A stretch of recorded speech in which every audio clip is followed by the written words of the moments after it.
Episode 4 Zhuang Zhuo deposed the Han Emperor and established King Chen Liu as the new emperor. Ka borrowed the sword and offered it, intending to secretly assassinate Dong Zhuo.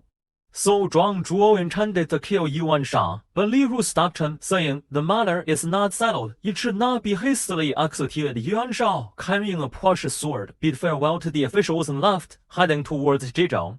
Zhuang Zhuo said to the Grand Tutor Yuan Wei, "Your nephew has been disrespectful. I'll forgive him for your sake. What about the matter of abdication and succession?" Yuan Wei replied, "What the Prime Minister sees is indeed correct." Zhuang Zhuo declared, "Anyone who opposes this important matter will be dealt with according to military law." The courtiers were terrified, all saying they would obey the esteemed command. After the banquet, Zhuang Zhuo asked the attendants Shou Bai and Captain Wu Qiyong, "How will Yuan Shang respond to this departure?" Shou Bai said, "Yuan Shang left angrily. If he is pressed, he is likely to rebel. Moreover, the Yuan family has accumulated favors for 4 generations, and their former students and officials are spread throughout the country. If they gather the elite and form a force, heroes will rise, and Shandong will not be under our control. It is better to pardon him, appoint him as the governor of a county, and he will be pleased to avoid punishment, ensuring no trouble." Wu Qiyong said, "Yuan Shang was good at planning but lacks decisiveness. There is no need to worry. It would be better to appoint him as the governor of a county to gain the people's support." Zhuang Zhuo agreed, and on that day, he sent someone to appoint Yuan Shang as the governor of Bohai. On the first day of September, Zhuang Zhuo requested the emperor to ascend to the G8 hall, gathering civil and military officials. Zhuang Zhuo drew his sword and said to the assembly, "The emperor is weak and not fit to rule the world. Now I have a written proposal that should be publicly read." He then ordered Li Ru to read the proposal, which stated, "Emperor Shaoling abandoned his subjects early. The people yearn for an heir. However, the current emperor is frivolous, lacking dignity, and behaves disrespectfully. The government is in chaos with the Empress Zhang ineffective rule. Empress Zhang Yonggou's sudden death has left people confused. Isn't there a gap in the 3 bonds and 5 constants? Prince of Chen Liu, Liu Xi, possesses noble virtues and great achievements, displaying solemn conduct. In mourning, he is respectful and sorrowful, speaking without deceit. His reputation is well known throughout the country. He should assume the throne for the benefit of the ages. Therefore, I propose to depose the emperor and establish Prince of Hongnan as the new emperor. Empress Dowager, please resume your rule and let us enthrone Prince of Chen Liu as the emperor, aligning with the will of heaven and appeasing the people's expectations." After Li Ru finished reading the proposal, Zhuang Zhuo scolded the emperor, had him escorted down the hall, removed his seal and ribbon, knelt facing north, and pledged allegiance. He then ordered the Empress Zhang to leave and await further instructions. The emperor and the Empress Zhang cried, and the courtiers were all in sorrow. A minister below the steps angrily shouted, "The traitor Zhuang Zhuo dares to deceive heaven's will. I will spill his blood with my own hands." He waved an ivory tablet and aimed it directly at Zhuang Zhuo. Enraged, Zhuang Zhuo ordered his guards to seize him, revealing him to be Minister Deng Guan. Zhuang Zhuo commanded to have him taken out and executed. Deng Guan cursed relentlessly, maintaining a steady expression until death. Later generation lamented him in a poem, saying, "Zhuang, the traitor, concealed plans to usurp the throne, causing the downfall of the Han family's ancestral shrine. All the court ministers were greedy, only Deng Guan was a true man." Zhuang Zhuo invited Prince of Chen Liu to ascend the throne. After the courtiers offered their congratulations, Zhuang Zhuo ordered to escort Empress Dowager He, Prince of Hongnan, and Empress Consort Chen Shang to the Yunnan Palace, blocking the palace gates and prohibiting officials from entering. Sadly, the young emperor, who ascended the throne in April, was dethroned by September. The Prince of Chen Liu, whom Zhuang Zhuo enthroned, was named Prince Bao, with the courtesy name Bai Hiyou, the son of Emperor Ling, also known as Liu Xi, who later became Empress Yuan. He was 9 years old at the time, and Zhuang Zhuo changed the reign to Chibing. Zhuang Zhuang became the prime minister, worshipped without naming, not bowing when entering the court, carrying a sword to ascend the throne, unmatched in power and authority. Li Ru advised Zhuang Zhuo to promote eminent scholars to gain people's support and recommended the challenge of Kai Yang. Zhuang Zhuo ordered to summon him, but Kai Yang refused.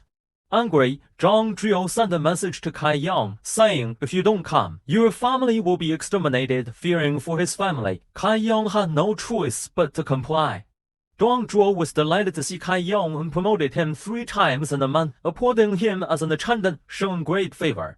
Said that the young emperor, Queen Mother He and concubine Chang were trapped in Yunnan Palace.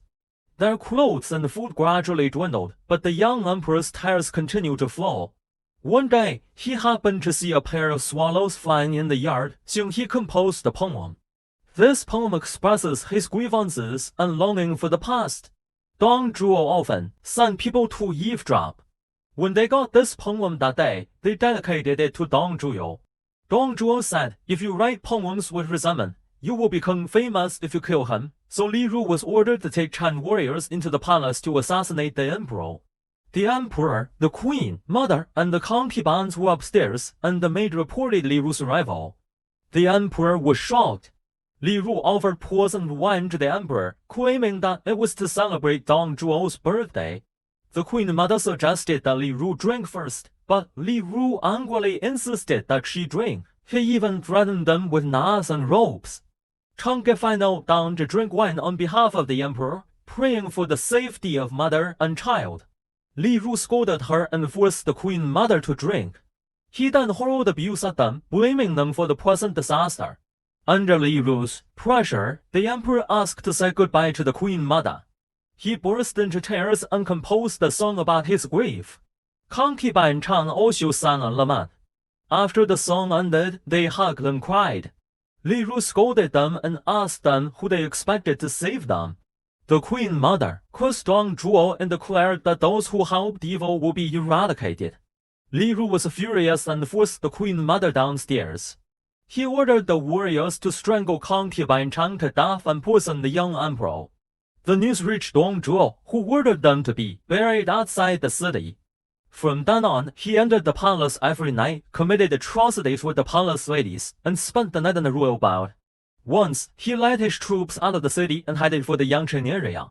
In February, during a village festival, he ordered his soldiers to massacre villagers, rob them of their belongings, and burn their victims' heads outside the city gate. With the heads of more than 1,000 people hanging under the cart, Zhang Zhuo boasted about his victory in quelling the rebels. The cavalry captain Wu Fu witnessed Zhang Zhuo's brutality with his own eyes and felt indignant. He originally planned to kill Zhang Zhuo and once tried to stop him. However, Zhang Zhuo gained the upper hand and was subdued by Liu Bu. Zhang Zhuo was furious and asked who incited the rebellion. Wu Fu unswervingly declared that Zhang Zhuo was not his monarch, and he was not Zhang Zhuo's subject. He expressed his hatred for Zhang Zhuo's crimes and hoped to have him executed. Zhang Zhuo was furious and ordered the 5 blessings to be taken out and dismembered. Wu Fu continued to curse Zhang Zhuo until his death. Later generations wrote Peng Weng's praising his loyalty and bravery. From then on, Zhang Zhuo always had armed guards to protect him when he went down. The next day, Cao Cao, wearing a precious sword, arrived at the residence of Zhang Zhuo and asked, "Where is the prime minister?" A servant replied, "He is in a small pavilion." Cao Cao entered and found Zhang Zhuo sitting on a bed, with Lu Bu standing beside him. Zhang Zhuo asked, "Why is Ming late?" Cao Cao replied, "My horse is slow due to fatigue." Zhang Zhuo turned to Liu Bu and said, "I have excellent horses from the western Liang, allow me to choose one." As a gift, Liu Bu received the order and left. Cao Cao secretly thought this villain deserves to die. He intended to draw his sword and strike, but fearing Zhang Zhuo's strength, he dared not make a move. Zhang Zhuo, feeling uncomfortable due to his large size, lay down on the bed and turned away. Cao Cao continued to contemplate, this villain should rest in peace. He was about to draw his sword when Zhang Zhuo, looking into a mirror, noticed Cao Cao behind him with a drawn sword. Zhang Zhuo quickly turned around and asked, "Man, what are you doing?" Liu Bu had brought the horse outside the pavilion. Cao Cao, in a panic, knelt down with the sword in his hand, saying, "I have a precious sword to offer to Prime Minister." Zhang Zhuo examined it, seeing a beautifully decorated, sharp sword, a truly precious one. He handed it to Liu Bu, and Cao Cao unsheathed his sword, presenting it to Zhang Zhuo. Zhang Zhuo, leading Cao Cao out of the pavilion, showed him the horses. Ka Ka thanked him and requested to test ride one. Dong Zhuo allowed him to take the reins and saddle. Ka Ka led the horse out of the prime minister's residence, urging it southeastward with a whip. Lu Bu said to Dong Zhuo earlier, Ka Ka seemed to be attempting an assassination, but he was exposed and tried to cover it up by offering the sword. Dong Zhuo said, I also had suspicions. While they were talking, Li Ru arrived, and Dong Zhuo informed him of the incident. Li Ru said, Ka Ka has no family in the capital, he lives alone. Now, send someone to summon him. If he comes without suspicion, it was a gift. If he refuses, it was an assassination attempt, and we can capture and interrogate him. Dong Zhuo agreed and dispatched for prison guards to fetch Ka Ka. After a while, they returned, reporting Ka Ka has now returned to his residence and left the city on horseback through the east gate. When questioned by the gatekeepers, he said, the Prime Minister has urgently tasked me with public affairs, and then he galloped away. Li Ru commented, Cao Cao's evasive escape indicates guilt in the attempted assassination. Dong Zhuo, furious, exclaimed, I have treated him so favorably, and he dares to harm me. Li Ru suggested, this must involve conspirators. Once we capture Ka Ka, we will unravel the plot. Dong Zhuo then issued orders circulating written notices with Cao Cao's description and offering a reward of 1,000 gold pieces and the title of Marquis of 10,000 households to anyone who caught and presented Ka Ka. Those harboring him would face the same punishment. Meanwhile, Ka Ka, fleeing outside the city, headed towards the Tia County. Passing through Zhongmu County, he was captured by soldiers guarding the checkpoint and brought before the county magistrate. Ka Ka claimed, I am a traveling merchant, using the surname Huangfu with the county magistrate. Scrutinized Ka Ka, pondered for a moment, and said, I encountered you before in Luoyang when I was seeking an official position. I recognize you as Ka Ka. Why conceal your identity? I will release you, and tomorrow I will send you to the capital to receive a reward. The guards were given food and wine and departed.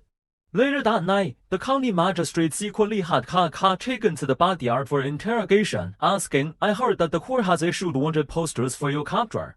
Why have you come here? Ka Ka explained the situation, saying, if not for county magistrate Chen, I would have perished. I intend to return the favor by eliminating the harm caused by Dong Zhuo. If my plan fails, it is the will of heaven. The county magistrate dismissed the guards and personally untied Ka Ka, supporting him to sit down. Both bowed to each other, and the magistrate asked about Cao Cao's plans. Ka Ka replied, I will return to my hometown, issue a forged imperial decree, summoning all the warlords to join forces and exterminate Dong Zhuo. That is my desire. The county magistrate, hearing this, was greatly pleased. That night, Chen Gong prepared provisions, and together with Ka Ka, they changed clothes, disguising themselves. Each carried a sword and mounted their horses, heading towards Cao Cao's hometown. After 3 days of travel, they reached Chuangang. As night approached, Ka Ka pointed his whip towards a dense forest and said to Chen Gong, there is a person named Ao who lives here, Bash. He is a sworn brother of my father. Let's go and inquire about the news from my family and seek accommodation for the night. What do you think? Chen Gong replied, that would be excellent. The two dismounted in front of the cottage and entered to see Bash. Bash said, I heard that the court has posted wanted notices for your capture, and you are in great danger. Your father has already life-threatened you. How did you manage to arrive here? Ka Ka recounted the previous events, saying if not for county magistrate Chen, the Cao family would have been exterminated. I bent my principles to serve Dong Zhuo with the intention of seizing an opportunity to eliminate him and remove the harm for the sake of the country. If my plan fails, it is the will of heaven. Bash bowed to Chen Gong and said, if not for the Lord's righteousness, the Cao family would have perished. If you can tolerate my humble abode, you can stay here tonight. After saying this, he quickly rose, entered the house, and then came out, saying to Chen Gong, I heard that Ka Ka likes good wine. I will go to the west village to buy a jar to treat you. Having said that, he hastily mounted his donkey and left. Ka Ka and Chen Gong sat for a while when they suddenly heard the sound of sharpening blades from behind the cottage. Ka Ka said, Bash is now my close relative, and it's suspicious here. Let's eavesdrop. To stealthily approach the back of the grassy hole, Hearing people saying, "Bind and kill him, what do you think?" Ka said, "Indeed. If we don't act first now, we'll surely be captured. They drew their swords and entered directly, not distinguishing between men and women, and killed them all, a total of 8 people. When they searched to the kitchen, they found the pig tied up ready to be slaughtered." Chen Guang said, "Ming, your suspicions have caused the death of innocent people." They quickly left the estate, mounted their horses, and rode away. After traveling less than 2 miles, they saw Ao Bao's donkey saddled with 2 bottles of wine and fruits approaching them. Yao Ba shouted, "Why are my nephew and the honorable sir leaving so suddenly?" Cao said, "As someone accused, I dare not stay for long." Ao Bao said, "I have instructed my family to prepare a feast, and my nephew and the honorable sir should not reject the night's stay. Please dismount and join us." Cao paid no attention, spurred his horse, and left. After a few steps, he suddenly turned back, drew his sword, and shouted at Yao Ba, "Who is this coming?" Yao Ba turned around and, seeing Ka wielding his sword, was struck down from his donkey. Chen Gong exclaimed, "Earlier, it was a mistake, but now, what are you doing?" Ka said, "Upon returning home, Ao Bao would have seen the many corpses and would not stop seeking revenge. If he gathered people to pursue us, we would be in danger." Chen Gong said, "To kill someone knowingly is a great injustice." Ka replied, "I would rather bear the enmity of the world than let the world harm me." Chen Gong fell silent. That night, after traveling a few miles, they arrived at an inn and knocked on the door for lodging. After feeding their horses, Ka went to sleep first. Chen Gong pondered, "I thought Cao was a good person, and I abandoned my official position to follow him. I didn't expect him to be such a heartless person. If I let him stay, it will be a future disaster." He then decided to draw his sword and kill Cao. It was truly a heart set on cruelty is not that of a noble. Ka and Zhong are birds of a feather. If you want to know what happens to Cao CIO's life later, please listen to the next episode. Cao falsely issued an imperial decree, and local officials across various regions responded promptly. They defeated the defending forces at the passes, and the 3 heroes Liu Bei, Guan Yu, and Zhang Fei joined forces to battle against Liu Bu.